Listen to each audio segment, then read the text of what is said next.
maintain the integrity of the leaves, maintaining the shelf life of the product.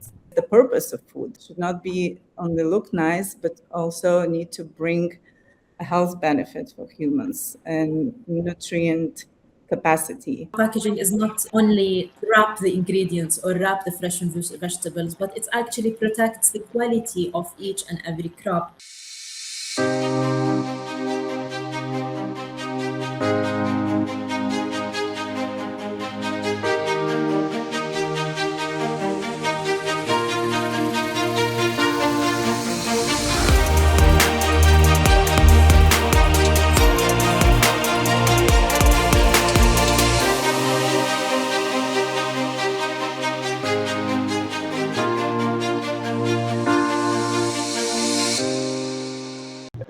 Today we are speaking briefly about the post-harvest physiology term, and one of the critical point of to bring our vegetable and fruit as a fresh on the table for daily customer or for daily use. Let me start with the cold chain. One of the most important issue for transfer. Sorry for the camera is broken in my device because they asking me to open the camera. Sorry for that. Let me continue with the cold chain process, which is a very important and critical point of fresh fruit, vegetable and fruit to consume in daily life. As you know, the fruit and vegetable in the end is a living organism and living tissue that usually make, let me say, the physiological activity like respiration, transplantation, ripening, and the ripening that occur naturally in the fruit and vegetable case ethylene action. And you know the ethylene is the ripening hormone in the plant, and that refuse from the fruit and vegetable naturally that make the fruit becoming ripening and over mature. One of the critical points that we can reduce this issue and reduce the percentage of ethylene action that to use the cold chain process to make the fruit and vegetable are fresh.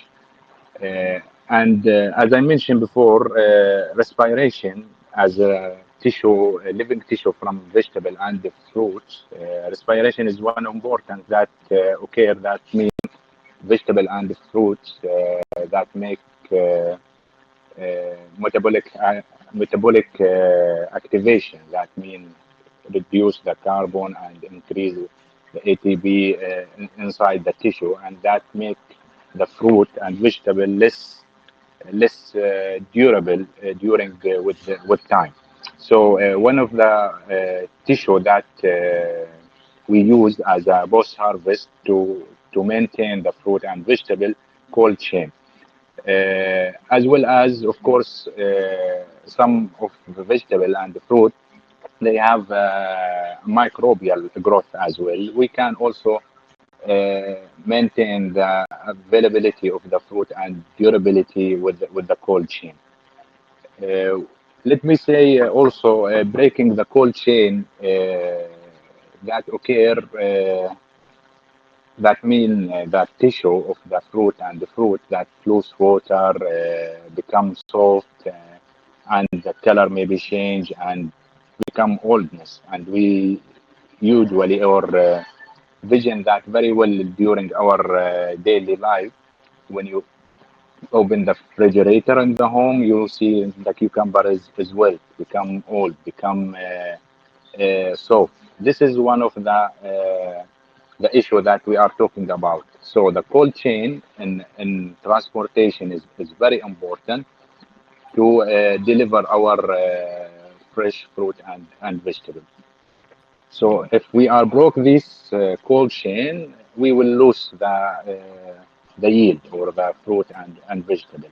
In parallel, also we as a grower or as a trader, we will lose the profit as well. So keep this maintenance and keep this issue to maintain our vegetable as a fresh. And this also, if we broke the cold chain, the plant or the fruit and vegetable will occur under physiological stress, as we said, water loss, softening, and etc. This physiological stress make the yield or make the profitability is lower. What are than expected. I hope I passed the information very well. And please, if you have any question, we can discuss furthermore.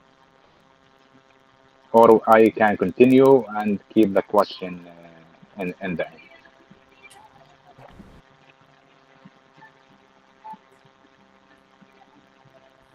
Great, thank you so much. I think we are still waiting for one more speaker to join. I believe so.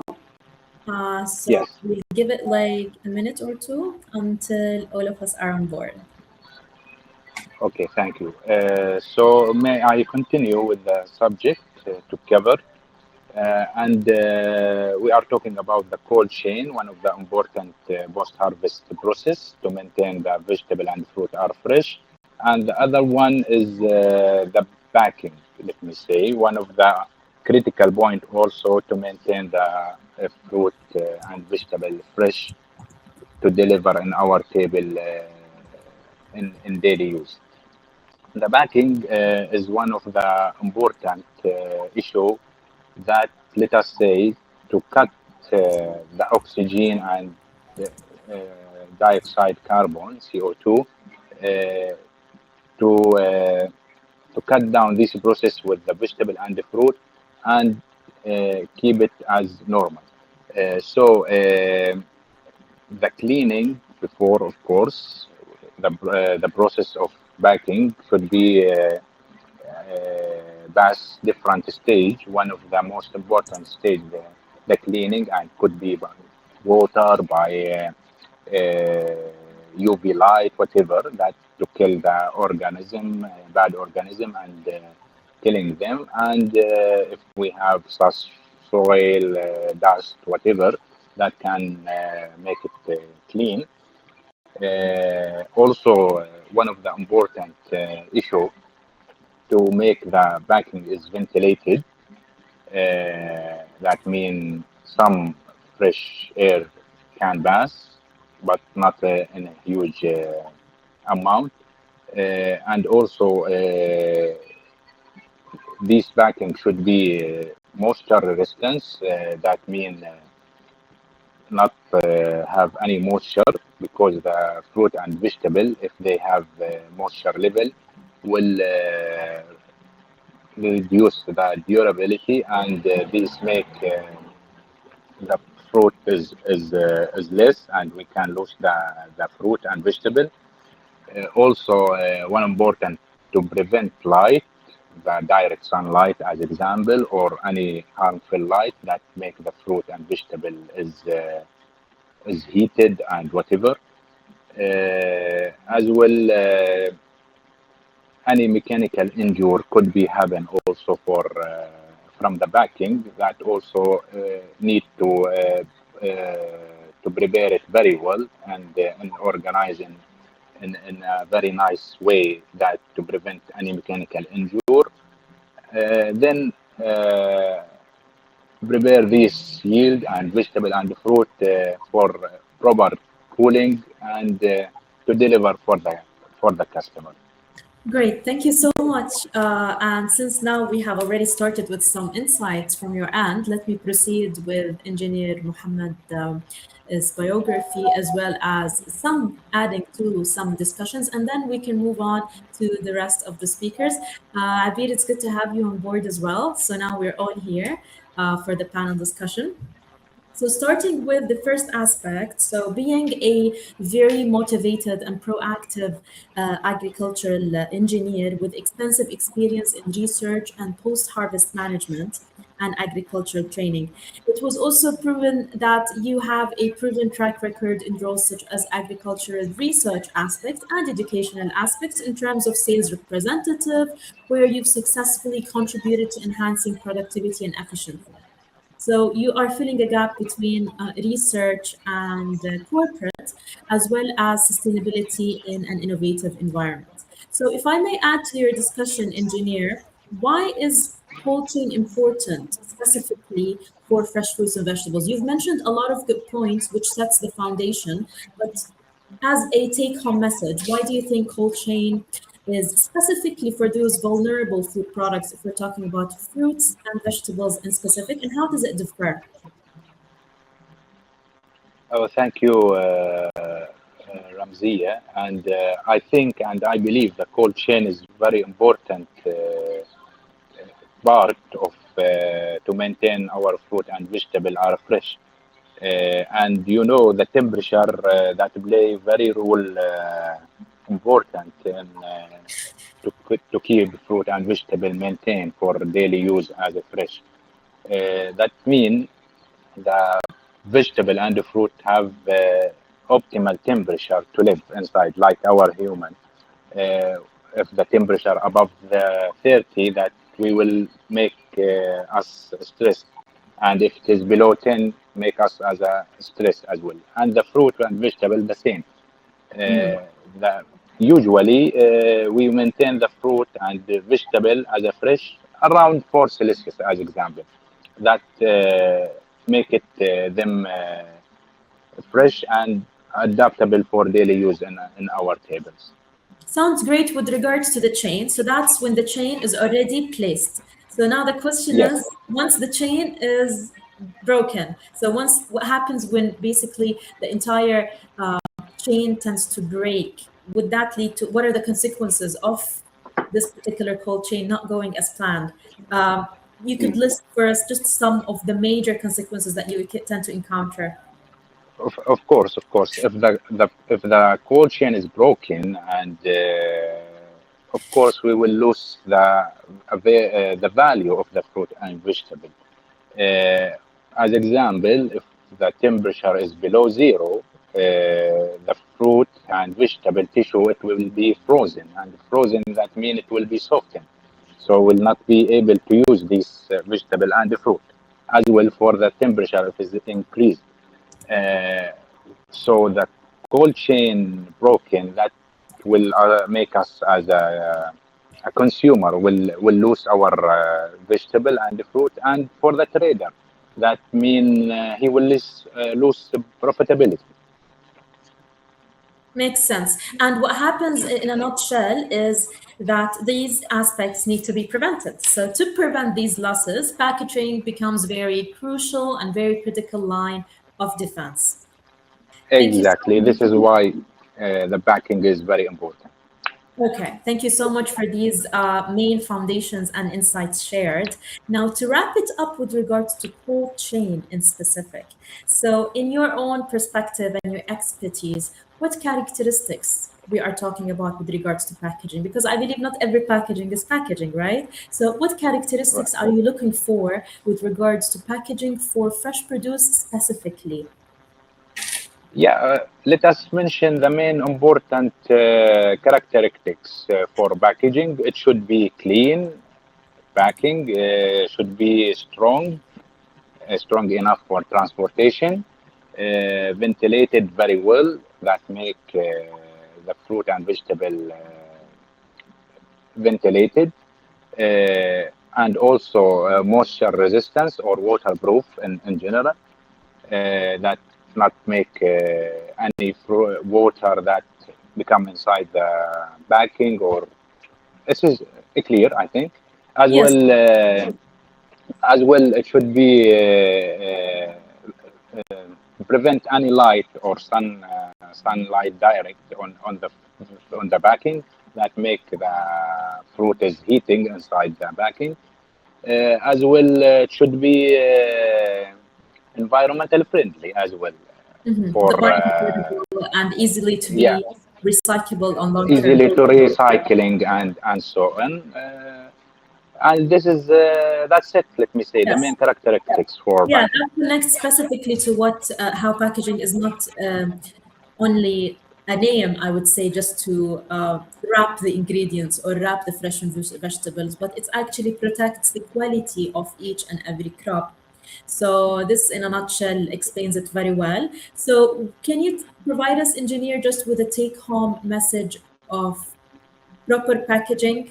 How can it reduce post-harvest loss? So what does it like? Does it have certain, I would say, antimicrobial properties in the packaging, or it prevents it with some, I would say, vulnerable aspects like moisture, sunlight? Just in basic terms, what are the main issues when it comes to fruits and vegetables, and where it does it get affected? So microbiological. Yeah, thanks. As also in general, packing is play a role with the temperature. Let me say this is the main issue, and packing should be reduce the post-harvest losses by prevent dehydration or moisture and prevent contamination from any microbial, soil, dusty, whatever, and also let me say preserve the temperature fluctuation between day, night, Amazing. during the transportation also.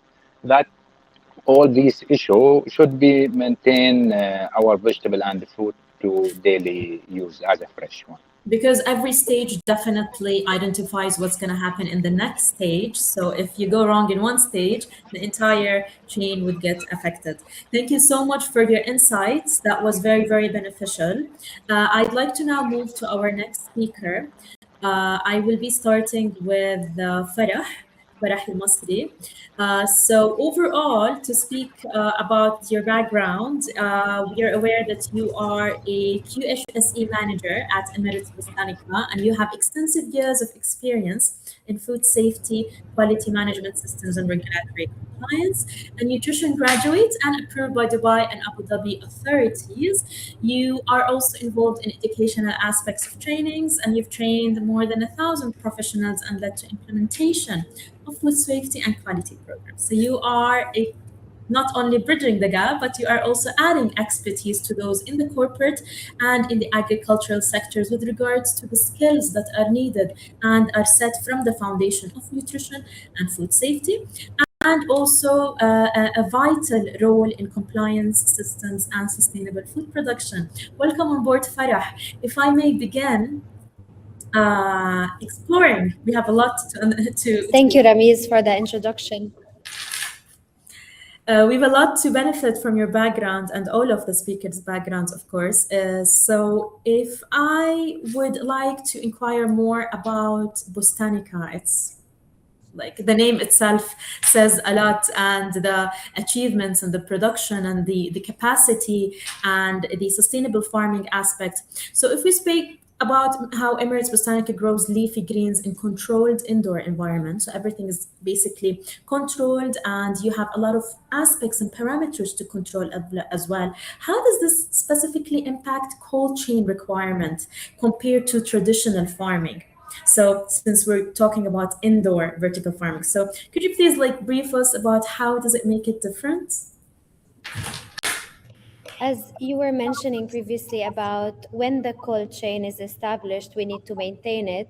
So for us at Emirates Botanica, we have the opportunity to start the cold chain directly after harvesting because we are an indoor vertical farm. So we eliminate the field aspect and the transportation, which is usually at ambient temperature or AC temperature.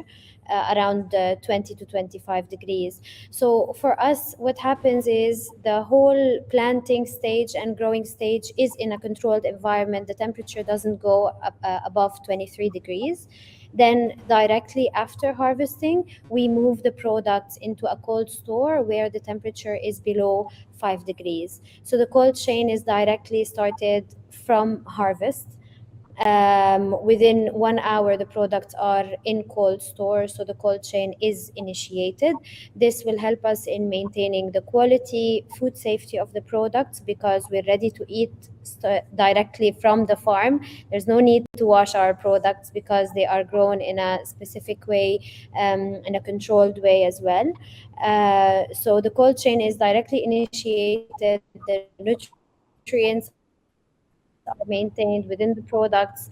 There's no physical damage on the products due to temperature fluctuation, as well as maintaining the shelf life of the products.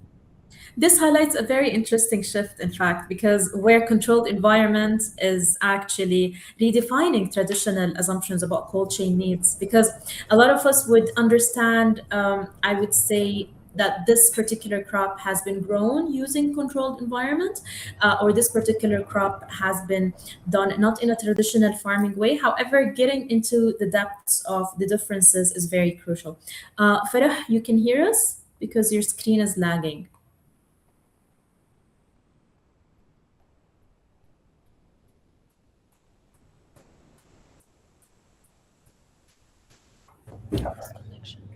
Yes. Can you hear us, Farah? Because your screen was lagging a bit. Yes, I think. Yeah, I think I lost connection for a bit. No problem, no problem at all. So I was saying that it's a very interesting shift. It highlights a very important difference between cold chain and traditional farming. There are basic needs that are, of course, needs to be met in both ways of farming, controlled environment and traditional. However, now since the shift is going towards sustainable farming, it's important and crucial to understand the differences when it comes to cold chain aspect, not only that these crops have been grown using controlled environment and so on. So even when controlled systems, maintaining continuity remains very, very essential, of course. So that being said, what do you think is important when it comes to, or why is it important, sorry, when it comes to maintaining uninterrupted cold chains, so critical for fresh leafy greens specifically? Of course, you guys are the masters of leafy greens. So in your opinion, why do you think is maintaining uninterrupted cold chain so critical for the fresh leafies?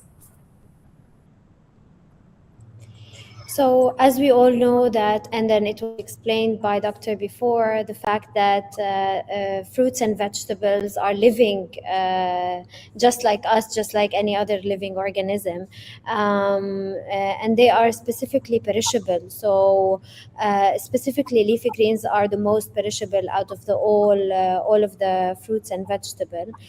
Maintaining the cold chain will help maintain the integrity of the leaves, the way they transpire inside the packaging that we are putting them in, because the more moisture you have inside the packaging, the more you will have wilting of the leaves and damage on the leaves as well.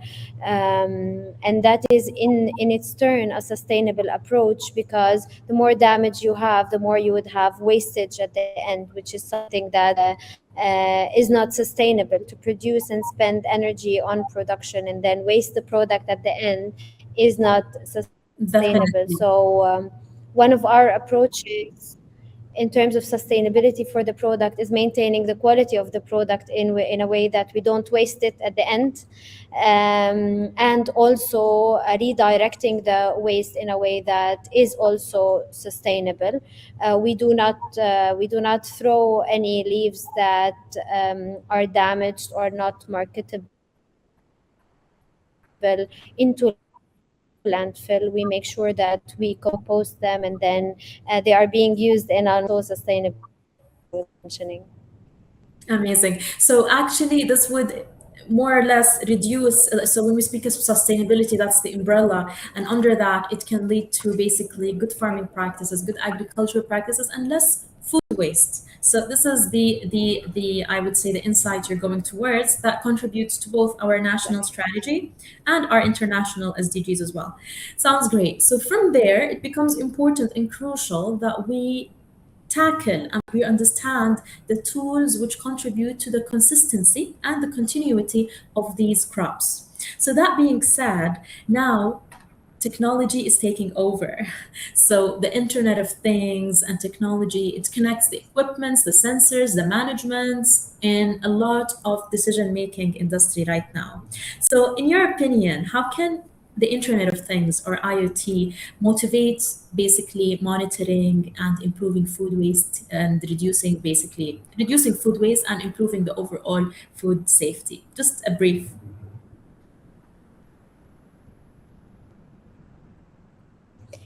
As you mentioned, IoT and anything related to technology is essential, and it's a part of our daily activities. In anything we do, we cannot stop developing and then stop the technology in taking over. Otherwise, we don't stop in our place. We actually go backward in our advancement. So for us, we do have in our cold stores, as I mentioned, directly after harvest, we have sensors that are placed in all of our cold stores, and those sensors are connected automatically to systems that have alerts that are proactive to ensure that we don't wait until cold chain is actually interrupted and we have to waste the products. We have alerts whenever the temperature is fluctuating so that we can take action and correct it to ensure that the products do not do not go above the temperature of the cold chain, which is above 5 degrees. Those sensors are, as I said, they're an advanced technology to ensure that we are advancing one, and we're constantly looking for advanced sensors, advanced technology that will correct itself in case there is any issue. Amazing. So this shows actually how digital transformation and is becoming a core part of food logistics and food safety systems and the overall farming systems. So it is very actually crucial for all farming and industry and those related to nutrition and farming aspects integrate these practices just like how Botanica does in order to understand, because this is where the future is going towards. So the use of IoTs, the use of technology, this would actually enhance the productivity, and we would be able to tackle food waste issues, or I would say food issues that would lead to food waste prior to it happening. And this is a crucial part. Thank you so much, Farah. That was very, very beneficial. I'd like to now move to our next speaker, Violetta. Please correct me if I'm not pronouncing it correctly. Yes, it's correctly. Violetta, you are working towards a climate support, initiating building and trust infrastructure, measurable agri-food quality over like intensive, I would say, years of experience, 20 years overall in the food and beverage hospitality, and more than 6 years in developing regenerative agriculture voluntarily. So for the past few years, you've been leading more than 2,500 farms across European countries and covering a lot of hectares, more than 800K hectares from conventional to climate-friendly agricultural. Your work is focusing on scalable systems, so lots of sustainable farming systems with regards to management and improving focus on the outcomes as well. So, Violetta, through all this experience in advancing science-based approach and food quality and building resilient food systems, as this is your main focus, we would like to understand a bit more about our main topic of today, which is cold chain and packaging in your own perspective. So, since cold chain and packaging are designed to preserve food quality, what do you think exactly we are trying to preserve? So, when it comes to the industry point of view, from an eye of an industry expert, how should the industry define food quality today? First of all, I want to thank you for introduction, Ramiz, and thank you for inviting for panel discussion. I think this question is very important in general about supply chain and how we preserve the quality. So that's what I would like to actually ask all of us, how we define quality. What is quality for us? Because traditional industry looks at the fruits and vegetables from the appearance side, how they look, the size, the color, and then pushes forward to retail, to consumer. But I believe this definition is not complete. In general, the fundamental question, what is the purpose of food? Is the purpose of food look nice? So I think we're missing here a major part, that food should not be only look nice, but also need to bring a health benefit for humans and nutrient capacity, like minerals, antioxidants, polyprophenols, vitamins, fats, and everything what human needs for health, right? Yes, definitely. It actually reforms, this is the basic foundation that reforms the entire discussion that we're aiming for. And because before we preserve quality, we need to understand what it is, what quality is, what are we working on, right? So what it means today.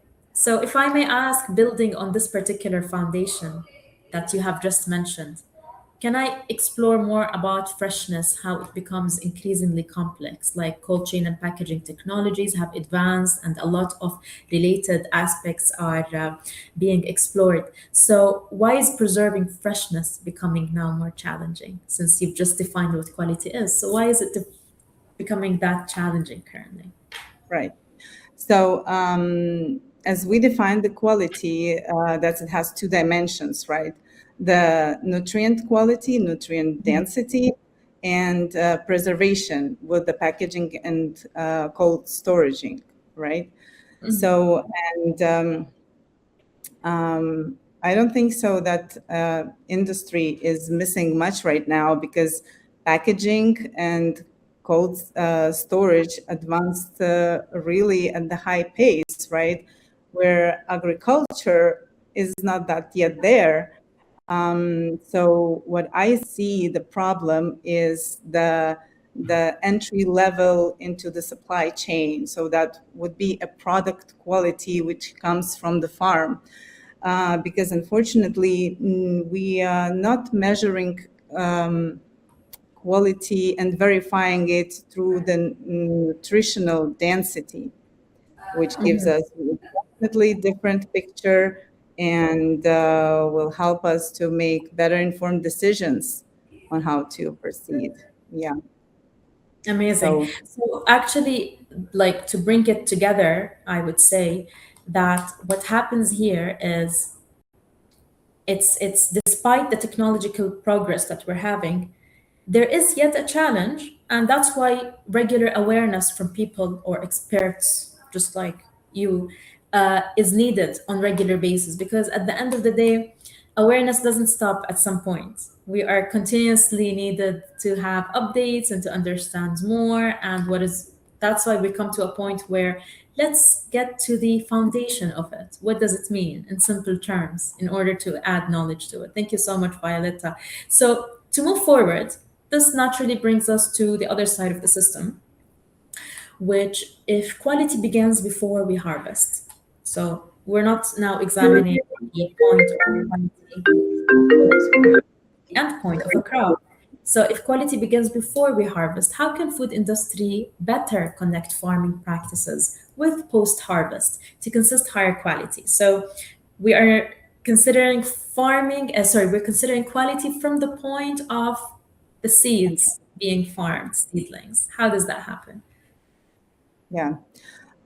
So basically, everything begins at the farm level, right? So to bring quality food on the table of the consumer, farmer has to do a great job. So the healthy food can be grown only in the healthy plant, and healthy plants can thrive only in a healthy soil, right? So that's the main point.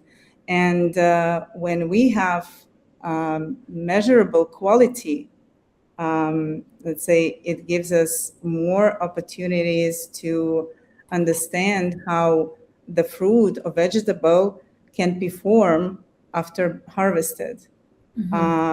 It can be more resilient. So that gives an understanding for the packaging company. Maybe they don't need to use very strong materials, or maybe cold transportation has more time. And also it gives to retailers differentiation of the food, and especially for consumers, a decision making that they can see, okay, this is not only looking good, but also measured at the quality of the nutrient density.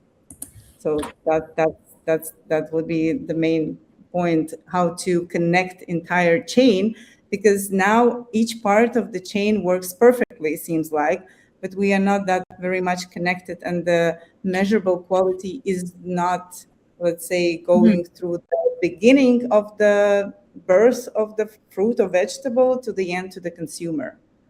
So that, Exactly. That's a point you just pinpoint. It's the point of the farm to fork approach also involves from the point it was seeds, not the harvest. So the environment, the media that it grew in, the crops, what have they encountered as they grew up? So it's not the point of harvest. It's from also can include the point where the seedlings happened or the entire seeds were put and the soil quality and so on. Amazing. Thank you for adding this piece of information, Violetta. So now that's a key system perspective that we link agriculture practices from the point of pre-harvest and post-harvest and how quality tends to continue. So to bring this more together, I'd like to focus on how your work emphasizes this particular connection. Like, how does climate support tend to create this connection? What opportunities does measurable food quality offer farmers, retailers, and cold chain industry? right. So climate support was born to tackle this entire problem across, let's say, all entire supply chain. Because myself, I have an experience like standing on the ground, talking to farmers, seeing the soil, how healthy soil looks, how depleted soil looks, what it means, healthy plant which bears healthy fruit or vegetable, right? So this is the beginning, as I said. And first we work with farmers. We verify their practices, because this gives not only the financial benefit to farmer bringing up the quality product, but also gives the resilience against the climate change, because nobody canceled climate change events, right? Still we see the droughts, high temperatures, or floods. So everything that actually makes initial food supply very vulnerable. And if the supply, let's say not supply, the entry level of supply is vulnerable, then the entire chain becomes vulnerable, right? So our main focus on the farmers to help them, not to help, sorry, this is maybe not the right word. Support and cooperate with them to grow healthy food, to measure the quality through the verified labs, and to expose that verified measured quality to the entire chain so they can make better decisions. So how packaging companies can benefit from that, and cold storage, as well retailer, and then in the end consumer. So basically we create very resilient infrastructure for food supply, starting from the very beginning and benefiting the consumer with healthy food choices, right? So amazing. Indeed, because it contributes, it's what basically your past experiences, your current, and the challenges that you're currently facing do support the gaps that are needed to be filled. Absolutely. Thank you so much. Yeah, sorry. Yeah, please. You were saying I just wanted to say that we are really looking forward to contribute to the entire security of food supply chain. Indeed, indeed. And thank you so much for adding such beneficial information. So now I'll be moving to our last speaker, Abir. So Abir Saqr is an agricultural, food safety, and climate professional. You have extensive years of experience in regulatory affairs, agriculture, food security, and sustainable agri. So having intensive experience with IFAD, FAO, and the World Bank, you have worked with a bachelor's degree in nutrition and a master's degree in climate change and sustainability. So you're being recognized with agricultural innovation, Abir, and capacity, including Jordan, and expanding it to the region as well. So, if I may start with expanding about your background and your experiences, how can, around, of course, our topic for today, cold chain, how can innovative cold chain technologies and smart packaging solutions contribute to the reduction of food waste or food loss and improve food safety from farm to consumer, I would say, or farm to fork approach? Yeah, thank you all for this invitation. Cold chain technology, such as the GPS and real-time temperature monitoring, help maintain optimal storage and transportation conditions, preventing spoilage and contamination. Smart repackaging solution, including, for example, a freshness indicator and temperature sensitive label, provide visibility into product quality throughout the supply chain. Together, this technology can significantly reduce post-harvest losses and enhance food safety and increase consumer confidence by ensuring products reach the market in optimal conditions. This is from Jordan White. Amazing. So that being said, building on that, actually, this is a very stronger foundation, especially when we highlight how Yeah. innovation is becoming very central to the reducing losses and improving safety across the value chain. So building on that particular foundation, implementation often faces, when you implement it real world as a real Yeah. world scenario, it often faces a lot of constraints. So what are the main challenges that you tend to face or you think farmers tend to face with food producing and maintaining an effective cold chain? And in your opinion, how can, or your expertise, of course, how can these challenges be addressed in a cost-effective manner? Yes, thank you for this question. It's very good. The main challenge include high investment and operating cost. Um, for example, unreliable energy supplies, limited infrastructure, and lack of technical knowledge. They need more capacity building.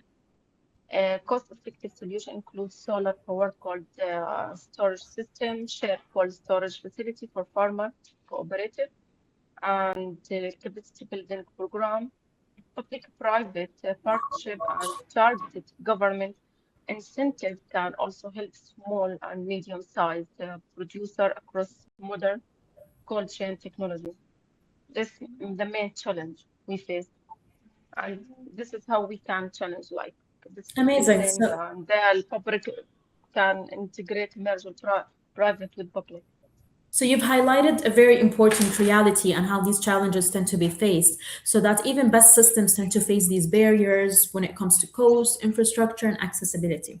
So taking Yeah. that a bit further, let's consider how sustainability pressures are rephrasing the entire system. So with increasing climate and sustainability concerns, how can food industry balance the need for reliable cold chain systems, but with the transition to energy Yeah. efficient and environmentally friendly packaging solutions? Because we are trying to weigh both to have a win situation at the end, that we are Yes. sustainably producing, however, according to what is needed. Yes, thank you. The industry can achieve this balance by adopting energy efficient refrigeration system, renewable energy source such as solar power and natural, with the lower environment impact without CO2. Uh, and At the same time, sustainable packaging material, including recyclable, biodegradable, and compostable option, can reduce environmental footprint. We can reduce CO2 footprint without product protection, and integrating digital monitoring system can also further optimizing energy consumption while maintaining food quality and safety. So the goal is to create climate smart cold chain that support both to food security and sustainability objectives. Great. So that's a very good balance, critical balance that we tend to face and or we would need, and maintaining reliability while also transitioning towards a more sustainable Yes, and climate resilient system. Thank you so much, yes. Adir. These insights Thank are you, very, Sophia. very beneficial. Thank you for your input. And as we wrap it today for today's discussion, it's clear that cold chain packaging play a very critical Mm. role beyond logistics. So they are central to food safety, for quality, for sustainability, from farm to table approach. We've explored different ideas, innovation, real world challenges, and the balance between the efficiency and environmental responsibility. So, a key takeaway is that progress isn't space, depends on the collaboration across the value chain. We always need awareness from experts like you, from your end, and different insights to be shared and accordingly understanding the differences. So thank you so much. This was a very rich discussion. We have all benefited, I believe. Thank you to all speakers for sharing such valuable insights. And thank you to everyone for being part of this discussion. So this concludes our panel for today, or for now, I would say, this particular panel about cold chain. Thank you so much. Yes, Thank you, thank you. everyone. Thank you for you. Thank you. Thank you.